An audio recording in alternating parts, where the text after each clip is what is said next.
Hi, everyone. This episode will have spoilers about everything from Succession, including the series finale. So if you haven't watched the final episode yet, you're going to want to do that now. Obviously, I want it to be me. But I genuinely think anyone objectively would say, LA, my profile, experience, position, desire, public pronouncements, it's me. If we want to hold on to this company, for us, for my kids, for yours, it's me.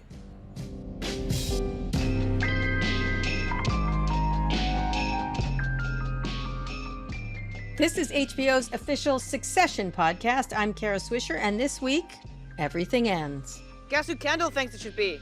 It's gonna blow your fucking mind. Never had my plans read by a huge board meeting before. All right, wake up, zombies! Time to activate! Come on!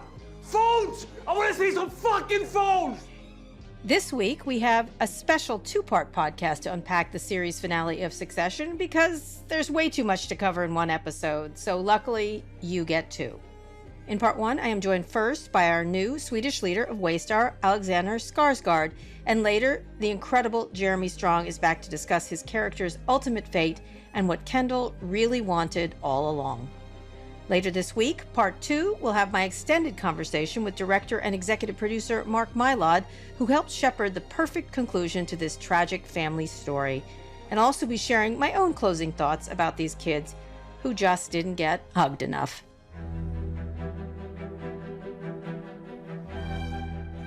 This finale, titled With Open Eyes, was of course written by series creator Jesse Armstrong. The episode starts with Kendall and Shiv at odds as they prepare for the board meeting that will decide Waystar's fate. Meanwhile, Roman is MIA.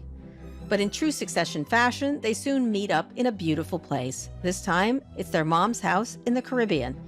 Shiv learns that Matsson has been playing her and isn't going to give her the top job, so she teams up with her brothers, and they agree to anoint Kendall as king. But of course, everything falls apart at the board meeting when Shiv can't bring herself to actually vote for Kendall, and she agrees to let the Gojo deal happen. In the end, Tom is crowned CEO, Shiv is relegated to CEO's wife, Roman is alone at a bar sipping a martini, and Kendall stares at the Hudson River with his dad's security guard looming nearby. Nobody wins. Well, they all make a lot of money.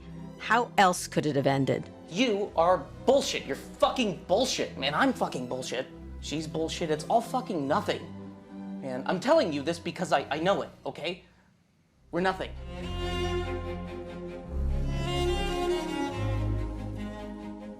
Now I get to the man who's been creating chaos all season. He's a chaos monkey, as they say in Silicon Valley, but maybe he's played the game the best out of everyone.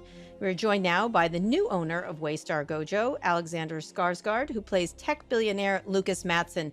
So happy to have you here, Elon. I'm thrilled to be here, Kara. Thank you. Yeah, so your character came out on top. Congratulations. But I'd love to get an idea of who do you think you're playing here? Who have you gotten your inspiration from? And I'm not kidding about Elon. Well, I'd say that Lukas is kind of an amalgamation of a couple of different tech billionaires and some eccentric public figures out there. I've drawn inspiration from quite a few of them, and I've tried to steer clear of playing a carbon copy of one. You mentioned Elon Musk. Of course, there's some inspiration there, but there's plenty of others out there that I've looked at and drawn some inspiration from, mostly in tech, but not necessarily only in the tech world. And what were you going for? What was the mood you were going for with this person? Yeah, I wanted something playful.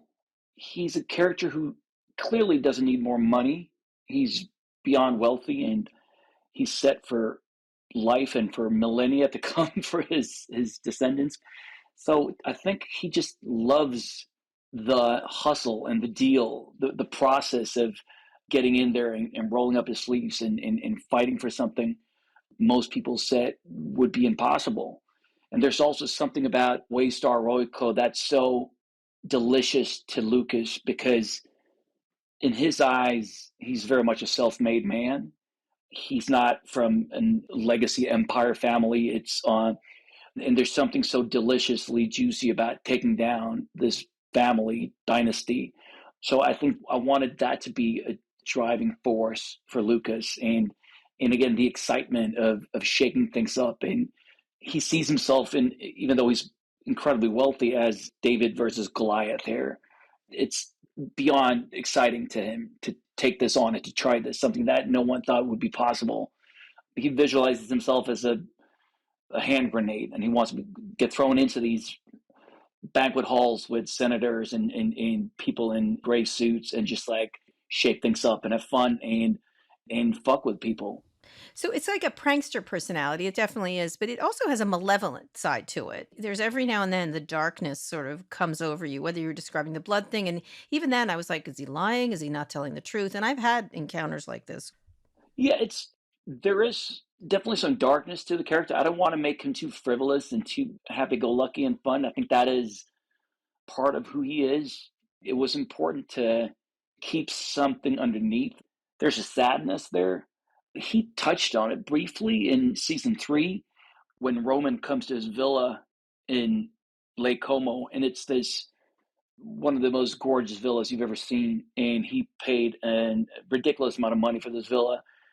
And he tells Roman that he is stressing out because he doesn't know which bed to choose, because he now bought the most beautiful home, and how the hell do you find the perfect bed for that perfect home? Right. So he ends up sleeping on a hard mattress on the floor, even though he can buy a fantastic bed and sleep well in it. But it's like, is it the best bed? And there was something so interesting about that character trait. Right. He doesn't seem to enjoy any of it at all. No. Like he's in these beautiful settings and he could be sitting in a hovel, really. Yeah, it's also like when they go to this retreat, he looks out at the beautiful mountain range and he's like, yeah, I guess I'm supposed to say that this is beautiful because that's what people say, but like it doesn't deeply affect him. It doesn't deeply move him. I try to avoid putting him on the spectrum or leaning into that, but there's definitely a hint of attention deficit disorder there. His mind is incredibly fast and wanders, and you need to capture his attention within 5 seconds, because if you don't succeed, then he's off thinking about something else. What was your first reaction when you learned that Lukas was going to win it all? Well, I not assumed that. I had an inclination that it might go in that direction, because I didn't really see how the siblings would end up king or queen of it all. Mm-hmm. And when Jesse told me about the Tom of it all, I thought that was beautiful and really selfishly exciting, because I loved working with Matthew, and I was so excited to have a couple of more nice meaty scenes with him, but also something tragic about but in a way almost inevitable, that the kids don't end up as the successor. He's filling big shoes in Logan, but they also got along, he and Logan. How do you think they're similar? I think Lukas respected Logan. He thought he was a brute and an asshole, but someone who was unfiltered in the way Lukas also is. And I think he respected that. And the fact that he was a shark, that he would just go for it and he'd go for the kill. And that I think Lukas saw himself in Logan in many ways, and this obsession about the deal and making the deal. And it doesn't really matter if we're talking about $5 or $5 billion. Like you always want to win. And he was savvy. He thought Logan was a worthy opponent. And going into season 4, there's also there's an opening there that is exciting with a big man gone for Lukas, but it's also a bit disappointing, I think. He wanted to go up against this giant, and then he's left with the kids, right, who are just like not worthy, and they're clearly in Lucas's eyes only in this position because of birth, being the kids of Logan. So he was kind of setting up for this big showdown, and then it ends up being like he's fighting the featherweights, and he's like, come on. Yeah. Well, talk about what's specifically Swedish about Matsson. Yeah, he keeps talking about being typically Swedish, but I think it's a card he likes to play when he goes up against neo-capitalist from the United States, to be like, hey, I'm just a funny Swede. Like, I believe in community and equality, but I have my doubts if he genuinely feels that way. He's definitely a hyper capitalist. Yes, no question. He's just like them. He's actually just like them in a global perspective. But he also, as I said, he has a unique physicality. He hunches over people. He jumps on furniture. He walks barefoot. He pees in front of Roman. How did you think about doing this? He invades space quite a bit. And I have had this issue with lots of tech billionaires. They're always doing yoga in front of me and downward facing dog. And it's a very invasive space thing. And when you say something, you're like, cut it out. They're like, what? What are you talking about?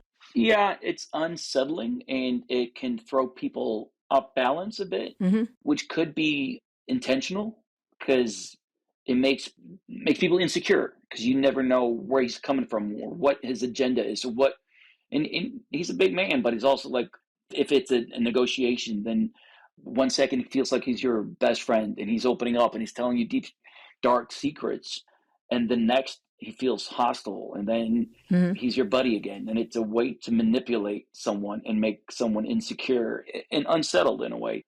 Did you came up, you wanted to do this? Was it written in the character, or did you think this was a good way to make the other characters unsettled? I wanted Lucas to be a bit of a counterbalance to the Roys, and visually, in terms of his aesthetic, his style, they are very monochromatic and it's all very understated. It's expensive cardigans with no logos, and I wanted Lucas to be more of a peacock and more eccentric and more out there. I wanted to instill that in his personality as well, and his demeanor and his physicality. I wanted something to come in and be very different and disruptive and disturbing to the kids and to other people around him. Right. He doesn't actually do it with Logan. It was interesting. You didn't do it at all. He didn't, because again, there was a very different relationship, and it was also something that grew as we went deeper into season 4, and as I got to know Lucas a bit better. A lot of it was we came up with on the day towards the end of season 3 when Logan and Roman comes to the villa. We were trying to figure out what Lucas would wear, and we had a couple of different options. And I wanted, again, something very casual because I thought it'd be interesting knowing that they would look immaculate. And this is one of the biggest media deals ever made. And I thought it'd be interesting if he was very underdressed for that. We actually weren't able to find the perfect clothes for that scene.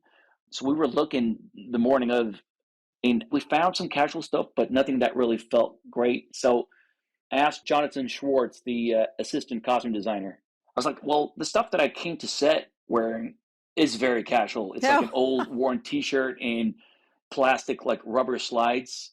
Should we try that? So I actually ended up wearing for both those scenes, basically what I came to set with that morning. Oh, very nice. The stylings of Alexander. Are you similar to Matsson at all? Are you similar to him? I have a little bit of some of that erratic nature, maybe occasionally a hard time staying focused.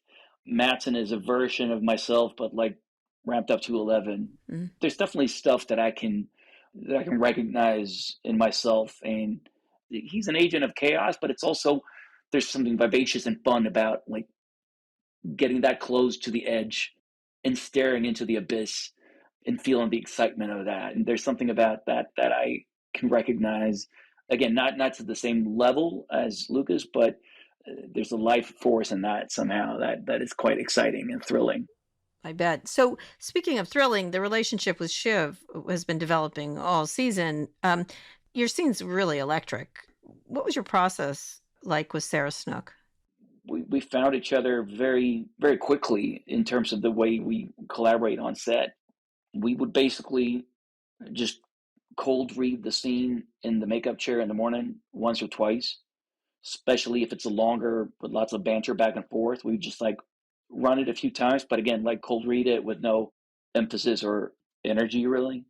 And then we would just hang out and have a cup of tea and talk about life. And then we'd save the rest for when the camera was rolling. And yeah, there was something quite exciting about that because she is such a phenomenal actor. And my job is very easy when when I get to work with someone like Sarah because there's so much going on in her eyes.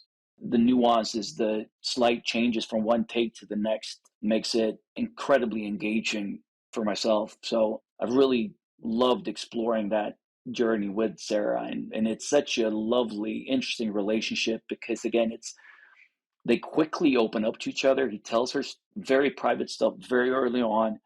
And then there's also that almost potentially some sexual tension, but we wanted it to leave some ambiguity there, but we didn't want it to be like, ooh, sexual attraction here. They're going to get it on. It's like, we wanted it to be like slightly off. There's some tension there. Is it sexual? Is it not? But again, to do it in a subtle way. Do you think her pregnancy impacts how Matsson thought about her both as a woman and a potential CEO? So you're just mad about that drawing, for example? No, he mentions it in 9 when she first brings up the idea, the suggestion of a U.S. CEO to placate Mencken. But I don't think that, no. And again, to your earlier question about him being Swedish, I think in Sweden you get maternity leave. So Right. he's used to that. And I think he's worked a lot. I mean, his company's obviously based in Sweden. So he knows, I don't think that affects him at all. But he is affected by that picture. He said he isn't, but then you could see that he was. The puppeteer Yeah. is probably bothering him a bit more. Yeah. And there's nothing worse than being called a puppet, that she's behind the curtain pulling the strings. Like, because it's, to him, it's the other way around. He's using her for specifically what he needs to make this deal happen and go through. And I think it's important for him that people know that he is the king. Yeah, he also picked off the weakest link, really, in a lot of ways. And we learn about why he won't pick him in a scene with Tom, that is gross boys being boys moment. Let's listen to this. We're a bit clickety-clickety, if you know what I'm saying. Right, like... A little bit... I want to fuck her on a little bit. And I think under... Sorry to get weird, but like the right circumstances... I think she'd fuck me too. Oh. Is this making you uncomfortable? I'm sorry if it's weird. Or... No, we're men. Yeah. No, we're men. We're men. Yeah, of course. Tom will say anything. Is it weird that he's saying this to Shiv's husband, or why is he doing it here?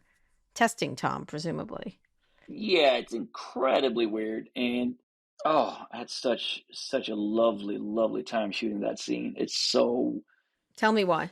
It's so well written. It's so excruciatingly uncomfortable. He's telling Tom that he wants to fuck his wife. And knowing that he's holding this little nugget of gold in front of Tom's eyes, going like, do you want this? Do you want this? And he knows that he can say, in this situation, he can say anything because Tom so desperately wants this position. He knows that he can really lean into that awkwardness and explore it and have fun with it. And it's important for him to have a sycophant in that position, someone who will be his little lapdog and do exactly what he needs. Tom is proving himself worthy of that as an amazing sycophant by basically saying like, it's fine, I get it, you want to fuck her, we're men, I can deal with this, and now let's go party, let's have a great time. Right. He is bothered, but he doesn't let it get to him. And you can see it in his eyes. Oh, it's very, very, very clear that he is. And Matsson knows that he is, but he gets the answer that he wants. It's not because he finds Shiv attractive that he doesn't think she can be the U.S. CEO of the company. It's not about that. I mean, he sends frozen blood bricks to his employees, so he does weird shit. And he's not afraid of things being, as he says, clickety-clickety. And I think he, in a weird way, thrives on that weirdness, the madness of it all. So that's something he says in that moment, just to see how much of a well-trained lapdog he will be. You're fucking talented. So, but also, honestly, I'm not looking for a partner. You know, I'm looking for a front man. Because, we're gonna cut shit close to the bone. We're gonna get right fucking in there. It's gonna get nasty. So I need a pain sponge when I'm under the hood doing what I love, you know? Sure. That's kind of what I'm after. So would that be a problem? Nah. No, man. No. I could do it. Logan Mark II. Only this time he's fucking sexy. Oh, dear. Pain sponge, and he's not sexy. I need a pain sponge.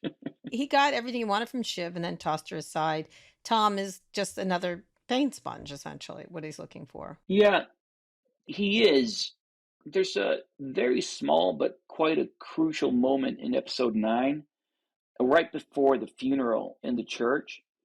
It's with Shiv and Greg, and they ask where Tom is, and Matsson is standing with Shiv and Greg, and he overhears that Tom is at work. Mm-hmm. Again, it's just a moment of Matsson registering that, oh, he's a hard worker. He's not at the funeral of Logan Roy, the giant, because he's at work. The fact that he's incredibly loyal, as long as you're the top dog, he's loyal to you. And there's something about that that makes him the perfect fit. And it's also a bit of a masochist. I mean, the term pain sponge is an unusual word, and it's beautifully written. And of course, he sends blood to Ebba. He's a bit of a sadist. So someone like Tom is a relationship because she's pushing back, of course. She's been pushing back. Yeah, and he says that he's not going to get any of that from Tom. His assessment of Tom is that he's drawn to power and money like a fly to cow shit. And so he knows that he's going to stay in my orbit as long as I'm the sun here. But what does he actually do, this son? Because he said he'd be under the hood doing what he loves to do, but Ebba says he's not even a real coder. So what does he do? Bullshit is what he does well, but what else does he do? Yeah. Well, I think that's also up for debate whether he is a genius coder who came up with this code on his own and basically made that fortune from his own basement as a young tech guy, or if Ebba's version is more true, where like, well, he got lucky. We handed him this and he ran with it and he took it to market. Potentially she has a point. She's also just been, when she says that in episode 7, she's also just been deeply insulted by Matsson, where he's like, tries to get Greg to humiliate her and fire her in front of everyone. So there might be some truth to that, but there might also not be. He might be better than she gives him credit for in that moment. Right. Well, although it's complex, he's sort of playing this genius, as you said, playing this genius guy. And, you know, even in real life, people don't realize, for example, Elon Musk did not start Tesla. Other technical people did. But a lot of them were better at the business of it than the actual coding. Yeah, he might not be the genius coder that he believes he is, but he likes it. Like what it says to Tom, that he thinks he can get back under the hood and do more of that and come up with something else, the next big cool thing, whatever that would be. Right. I think he's already a little bored. He also realizes how easy it is. He said it's about money and gossip. Money and gossip. And, you know, he gave it a go and he won. And then he's like, well, I don't want to run this day to day in like the mundane, boring, like board meetings with people in gray suits. Like, let Tom do that, and then he can go off and do crazy stuff, coding, or keep sending blood bricks, or find another adventure, or whatever that would be. Well, let's talk about the end where he gets his win despite being a phony to some extent. His numbers in India, he's obviously a manipulator. He's a bit of a P.T. Barnum kind of character. In the end, would he be better at the job than any of the Roys, really? Well, we'll see. Or I guess we won't see, because this was the fact. but he would be quite bored by the news of it all and the clogs of the machine. It's just like, that's not his thing. I think it was more about the acquisition, the fact that they came and they try to take over his company, and that he could suddenly have the leverage when the numbers looked better for him to flip it and basically consume them and become the bigger shark. So my final question for you, in episode 2, Logan told his kids they are not serious people. Those words have been echoing through the whole season, really. I love you, but you're not serious people. Turns out he's right. I'm wondering, though, is Matsson a serious person? He's a clown, but he's a serious clown. Serious clown. I think we'll leave it at that. Thank you so much, Alexander. I have to say, having known the people you were making an amalgamation of, you've done a beautiful job. Well, thank you so much, Kara. I really, really appreciate hearing that. That means a lot. And it was a pleasure talking to you. Likewise. I really enjoyed it. Thank you. Joining me now is Jeremy Strong, our very own Kendall Roy. Thanks for coming on our podcast, Jeremy. Thanks for having me. We really couldn't end the series without talking to you, and there's so much to get to here. But let's start at the beginning. What was your first reaction when you first read the script for the last show? I mean, I was gutted by it. I think I had a vague sense of the shape of things. You know, I'd spoken to Jesse before the season. It's one of those episodes for me that almost in miniature contain the whole arc of the series. Kendall goes, in a sense, Icarus flying as close to the sun as he possibly can. And we've seen this character attempt again and again to sort of summit this mountaintop and fall ass backwards down to the bottom of the lowest ravine. And so I think I felt that the journey through this episode was, you know, winding the bow back as far as it could possibly go to reach its final target, which is someone who has finally lost everything. Mm-hmm. He's lost his father. He's lost his morality. He's lost, in a sense, his soul. He's lost his brother and sister. He's lost his children. He's lost love. And he's lost his ambition, which is a defining thing for him in his life. Which he trades everything for. Did you, as a person, Jeremy Strong, think he might win this time? That Kendall really did. I think it came as a shock to him that he lost. I needed to invest, I think, in what Kendall was holding on to and what Kendall was believing in. Of course, my job is to be right there in the trenches with him and fight his fight, I guess. And so until the moment when finally I go back into the boardroom and Frank says, "You don't have it." You know, Jesse set up this incredible dichotomy this season. After my father died, on the roof of that boat, he'd written this stage direction. Kendall finds himself, he's looking down towards the Statue of Liberty. At this moment, the sharp tip of the spear of American history, and this colossal loss that the worst thing has happened and the world is off its axis, and at the same time, he's still there. And he doesn't know if he might be a wraith or a super being. And this idea of the wraith and the super being was something that I think was at play the rest of the season. And so episode 10 starts with Kendall, I think, surmounting his super being. He's in ascendancy. And when that finally fails and the full catastrophe is sort of upon him, then at the end, he is that wraith walking through Battery Park and I think facing the end. After 4 seasons, how do you prepare to say goodbye to this characters? What do you think about? Part of working on this, and for me, part of acting in general, is sort of clearing your mind entirely and trying to make yourself as much of an empty vessel as you can. So I'm not thinking about much at all, but I do feel a sense of loss. I mean, I've been so occupied with this and so come to a point of such conviction about Kendall and his needs and wants as if they were my own. Mm-hmm. And so it's hard to answer that question. There's a sense of merging and a sense of letting go, which I've done. You know, we finished a while ago now. But even, you know, I finally watched this 2 days ago and it was painful to watch and it's been reverberating with me. And I think the thing that Jesse did so brilliantly in this episode, in a way, I think Kendall, you know, he becomes his father in a sense. He has the moment of no real person involved, which is what his father said to him on the yacht in Croatia about the cater waiter who died. And at the time, it was a monstrous thing for Kendall to hear, and it sort of showed a heart of darkness, or at least a complete lack of a moral, ethical core and a kind of terrible amorality. Mm-hmm. And when Kendall says, "It didn't happen, I never got in the car," he's basically willing to cross any lines that are left. Which he does multiple times this season, especially around his own family.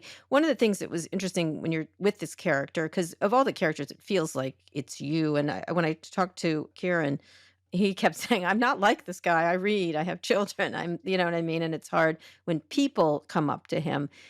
It feels like this character has a lot of you in it, or perhaps not at all." I mean, it's a hard question. It's a very amorphous thing. Mm-hmm. I believe in the kind of work where you have to give something as much density and weight and veracity as possible. And so I don't know how to do that without using parts of myself. And in a way, I remember Dustin Hoffman in an interview once talked about acting as confessing your deeper crimes, crimes of the spirit and the conscience. And, a lot of what we're exploring in this show is shadow stuff. So no, my life couldn't be more different. I'm wearing a hat that says books are magic from my local bookstore. And, I also have kids and I'm very different from this character. But at work, I guess when I cross that Rubicon, Kendall is the only thing that matters. And it becomes a life and death struggle for me. It's interesting you mentioned Dustin Hoffman because he played so many very dark characters over different parts of his career. And then he played Tootsie. Do you ever imagine you'll be able to play a funny character? Sure. And I have done in the theater years ago. And it's really every role kind of demands different things of you. And what this role demanded was incredibly heavy. The title of the finale of each season comes from the John Barrowman poem. And that's a poem that essentially says, let me get it right, but it's something that I've thought about since season 1, that there sat down a thing once on Henry's heart so heavy, and I'm paraphrasing, but after 1,000 years, sleepless, weeping, Henry could not make good. And so part of my job as an actor is to attempt to carry that weight, to put a thing that is so heavy that after 1,000 years I cannot make good.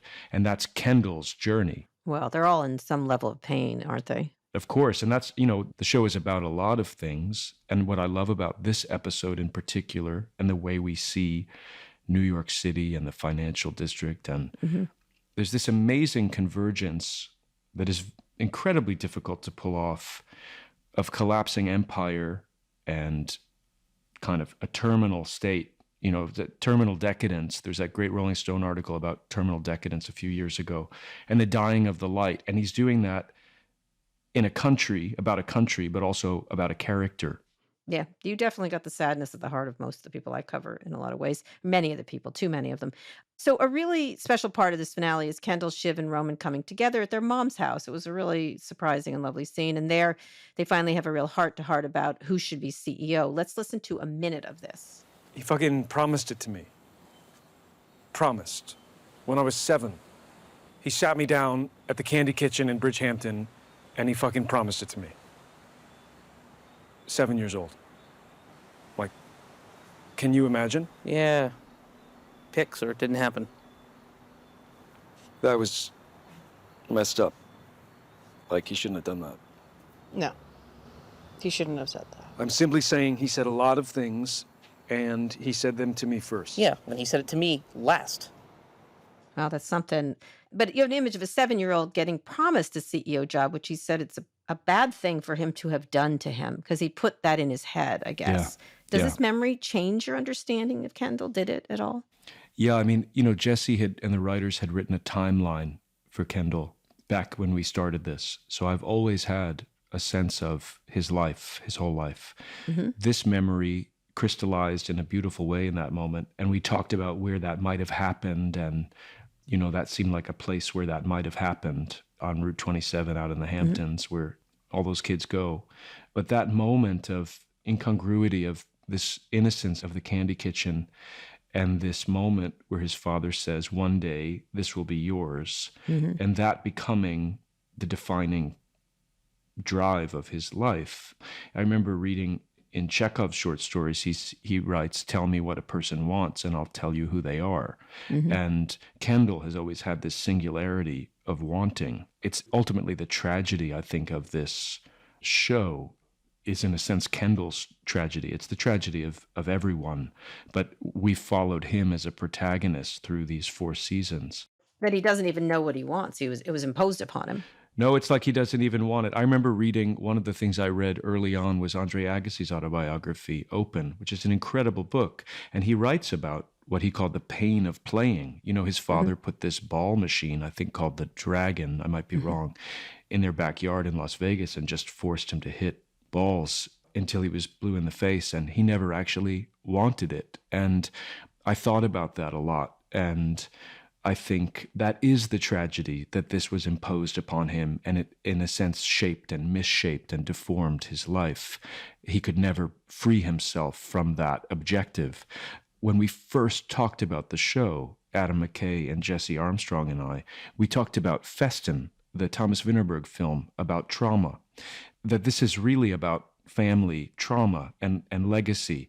In the Trojan horse of, a show about legacy media. Right, and with a lot of cashmere and plains, but go ahead. Yeah. And with a lot of cashmere and plains, but ultimately it is about legacy media, but it's also about the legacy of damage and the legacy of trauma. And when those things have been scaled up in such a way that they have major repercussions in the world. I mean, I think episode 8 for me is, in a sense, a pinnacle of the writing, because we see this, for personal reasons in a way, make a decision that imperils our democracy. It's really interesting. Trauma is absolutely how I cover most of the people I cover. You find the trauma and you find everything really much. The wound, yeah. It's an addiction to want to run this family company. It's not good for him. No. I mean, I don't even know if that's a metric that, being good for him or success is a virtue in this family, the credo of winning. And I think at the beginning of the season, Kendall says to his brother and sister, I need something super fucking absorbing in my life, like he needs a Matterhorn to climb. Because if he's not doing that, if he doesn't have something, then I think he will backslide into a whirlpool of negativity, of addiction, of suicidality. And so the character is always on thin ice and needs to find something to buoy himself and keep himself above water. And this is it for now. There's certainly been the replacement since he had those addiction problems at the beginning of the show. Of course, no, it's a substitutive addiction. I mean, work addiction is a real thing, and it's something I even understand. I mean, I think many of us do in this culture. Why do you think Shiv and Roman anoint him king? Why did they agree to give it to him? What convinces them that he has this desperation, this jonesing for this job that they don't have?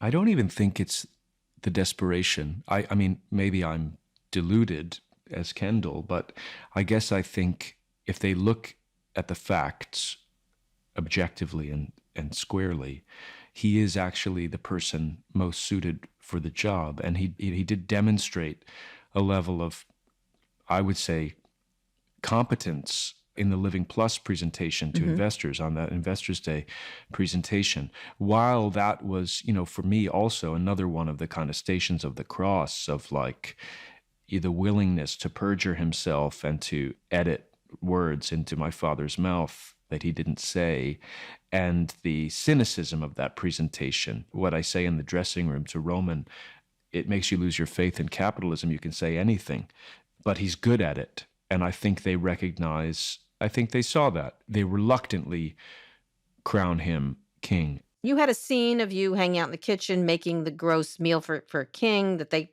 did as kids, obviously. What was in the mystery smoothie you drank? It wasn't all those things, was it?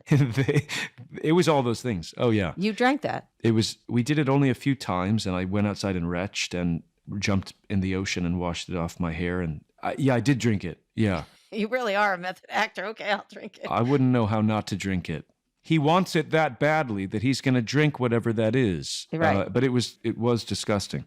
And the dynamic is loose and fun, getting caught by their mother late at night. It was wonderful. Was that fun to play that side? It was really interesting to watch. It was one of those times where I felt allowed to really just enjoy.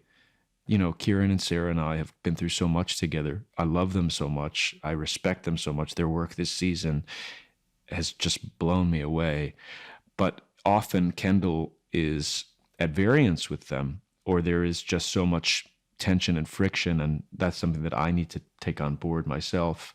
It also made you see that Kendall could be happy. Just on the dock, she says, "You can smile, bitch." And they say, "It's happy Ken." And in a way, this is what this man needed to be happy. And so he gets it for a moment. And that happiness is carried into that kitchen and the sort of night kitchen scene. And it was a wonderful night. And we wrapped the show at the end of that scene. That was the final thing we did. Oh, wow. Wow. And also, there was also a scene where you're floating on the dock in the water. You do feel free. All these water scenes with you, and I'll talk at the last one at the end. They're different. One was felt suicidal. The other one, he's floating in the ocean. There was another one where you're floating in the ocean. This one, you're floating on the dock. Water plays a big role in your character for some reason. Yeah, the imagery. That's right. In California, there were these big swells at Zuma Beach. It was winter, and going into that ocean and floating with a sort of ebullience and triumph of that episode. And then in Barbados, as you say, the freedom. And I was sitting on that dock. Kieran and Sarah were shooting their scene on the beach, and I was sitting there looking up at a sky full of stars and feeling the alignment of everything for this character. And it's as happy as this character ever gets. He's manic most of the time when he's happy. Yeah, I guess you could say that. Yeah. But not this time. He's not manic here. That's what was different. No, in a sense, it tells me, or I discovered through doing it, that actually this is the thing he needs to make everything right in his life. And so they give that to him and then they take it away from him. It's a beautiful moment of connection. It doesn't last long. As you said, in true Succession fashion, it blows up in the boardroom. The big final scene between you, Shiv, and Roman is intense. Let's listen to a quick moment of that. Here's the thing. I am like a cog built to fit only one machine. Like if you don't let me do this, I mean, it's the one thing I know how to do. Well, it's not all about you. I know. Yeah, you are not the most important one. I don't think I am. Yes, you do. You do. You do. You fucking do. You do. How do you get into the raw emotional space with these scenes? There's so many of these very emotional scenes. Fundamentally, that's the writing. That's just Jesse Armstrong's just astonishingly brilliant writing, because he's writing with such understanding of human beings and their complexities and fallibilities and pathos, and there's such a subterranean level underneath the writing. Right. Was this fallout between the three of them bound to happen? The vote hinges on Shiv especially, and she wavers. Why do you think that is? I think they just can't tolerate seeing Kendall win, in a sense. I think what they perceive as his sort of grandiosity and self-importance and putting his feet up on Dad's desk, they can't stomach it. It's what Shiv says. I mean, I think it's also, something I say to Shiv in episode 8, maybe the poison drips through when I'm trying to, I think, wrestle over the choice to make in the election. I think that they perceive that is in fact true.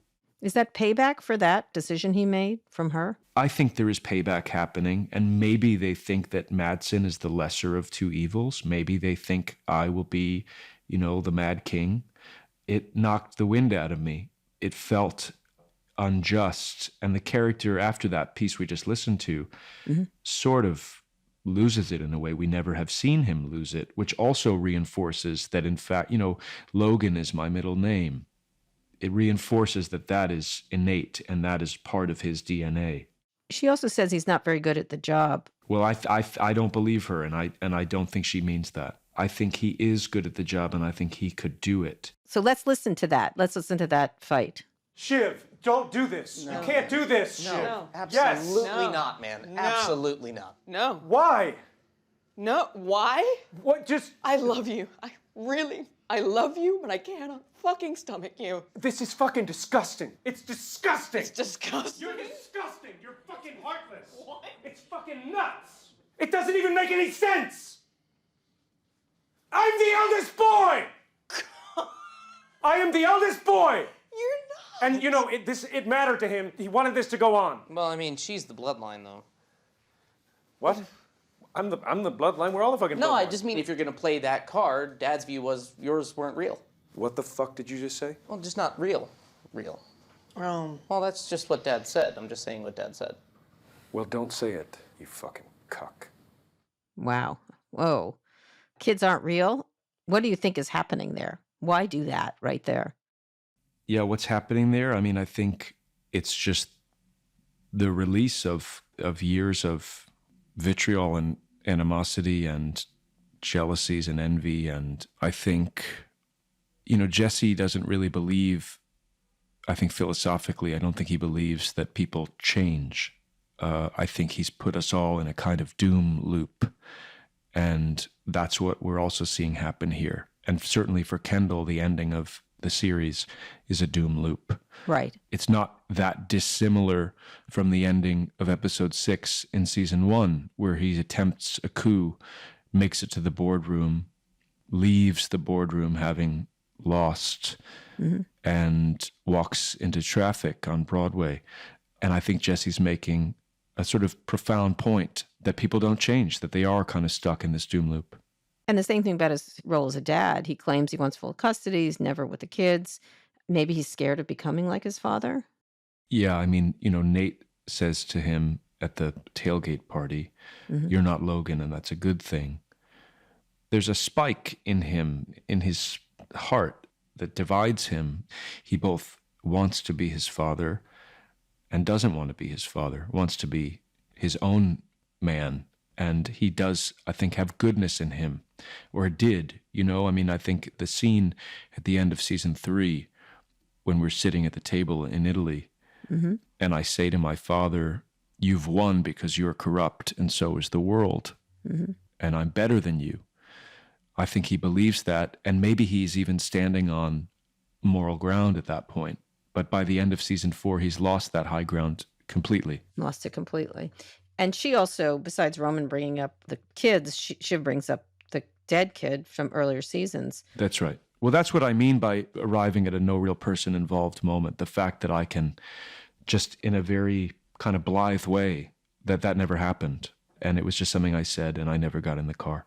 And one first thing you do is when you grab his head. Roman was abused by Logan. Kendall's now doing what his father would do. I think that is what's happening in that scene. It's a kind of traumatic reenactment. The love language that we had as children was essentially a language of neglect and abuse. And so we were not given nurture as children. Our mother, I find the character of our mother almost more painful than our father in some ways. I would agree. And so this is the way that we saw our father express himself, through violence and through abuse and through sort of negation. And so this is what we're all doing to each other. And it's sort of, this is the fruit that they've borne. Right. So after everything falls apart, Roman tells Kendall, we are bullshit. What does Kendall think about that? Because it sounds an awful lot like Logan's line earlier in the season, you are not serious people, which is one of my favorite lines of all time. Well, I'll tell you, in that room, I certainly couldn't accept that. And it's why I had to keep going. Walking back into the boardroom was something that just happened. It was meant to end with Roman and I in the room. But I still felt that Kendall had something left in the tank. And so Mark Mylod, who's just such a brilliant director and a brilliant collaborator, and Jesse, I just kept going, and they followed me with the camera, and we went back into the room. And you see this sort of, for me, it's an extinction level event that happens. And I don't think we used it in the show, but, sometimes Jesse would give people off-camera lines. And I think Frank said to me, you don't have it, you never had it. And when Frank said you never had it, which we don't hear in the show, but which I heard in the room, that did something to me that just stopped me. It just stopped me in my tracks, and I guess the life just went out of me. Yeah. Do you think he does realize he's bullshit? I think he realizes maybe not that he's bullshit, but that he never had it, that this entire thing was a fallacious thing and was a fantasy, and the whole thing deflates, and he goes from the super being to the wraith. So let's talk about that final scene, speaking of which. Tom gets the CEO gig. Shiv is relegated to the wife status. Roman is the Roy doing photo ops for the Gojo deal. Well, and Roman also, I love that Roman ends at this bar where you sort of feel like he's going to be okay. That's what I felt. Like he's finally liberated from it. Yeah, agreed. This last shot, I want you to go into it, the final shot with Colin in the background, again, by water. I felt like he was going to jump. Well, in one of the takes, I climbed over the barrier. I sat on the bench, and it always, to me, felt like there's no coming back from this. And I looked at these waves, and it was so windy that day and so cold. and there was some piece of metal clanging, and it was this terrible sound, and I sort of couldn't bear it.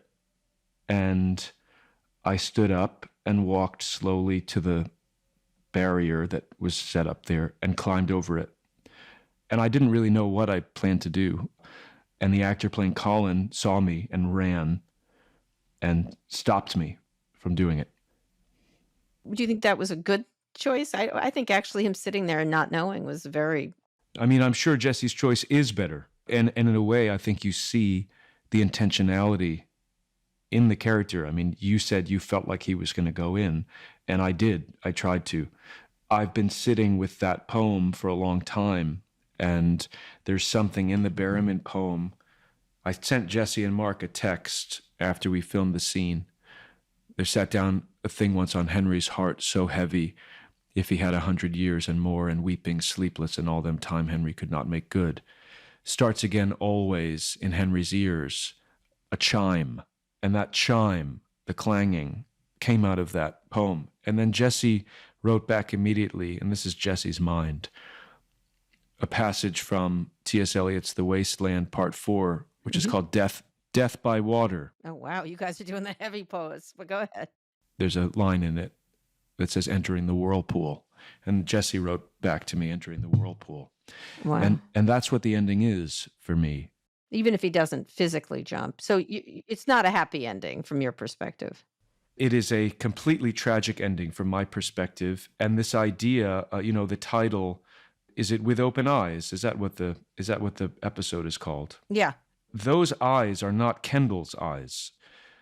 Those eyes in the poem are the eyes of this reproachful face in his mind that is staring back at him.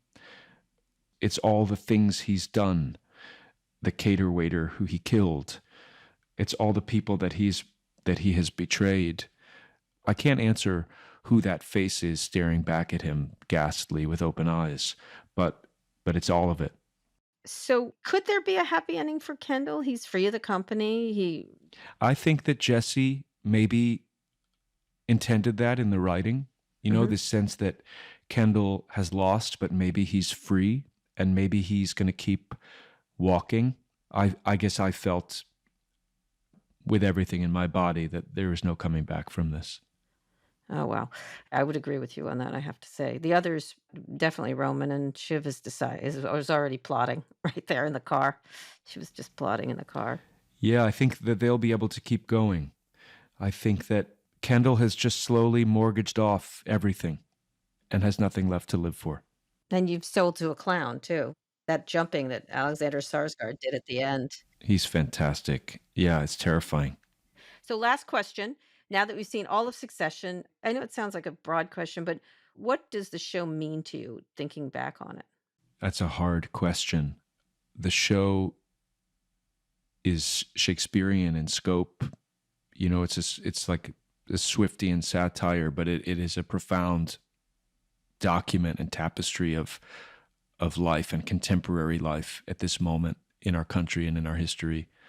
Having been a part of something that feels central and meaningful, that's something that I feel very proud of and grateful for.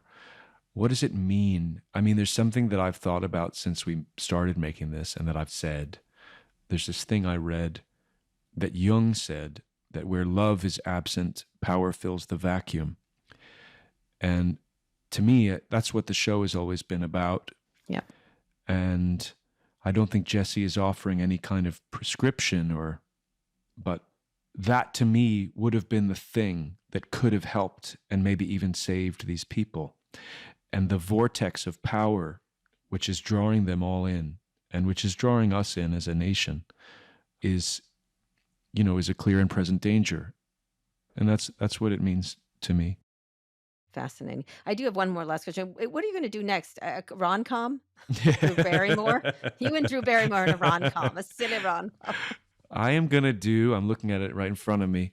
I am going to do Ibsen's play An Enemy of the People on Broadway. Oh, wow. That's a light one. Yeah, another romp in the park. So I'm going to do that next year with my friend Sam Gold, who's an incredible director on Broadway. And that's not for a little while. I'm going to take a break now. I feel pretty pretty spent. That's amazing. Wow. Anyway, thank you so much for joining us, Jeremy, and congratulations on an incredible finale. Thank you so much. It's great to talk to you. I want to thank my guests today, Alexander Skarsgård and Jeremy Strong. It's hard to say goodbye, but thankfully, even though Succession might be over, the podcast is not quite over yet. Part 2 of our supersized podcast finale, which is fitting for a series like Succession, features director Mark Mylod. It's coming later this week, and trust me, you won't want to miss it.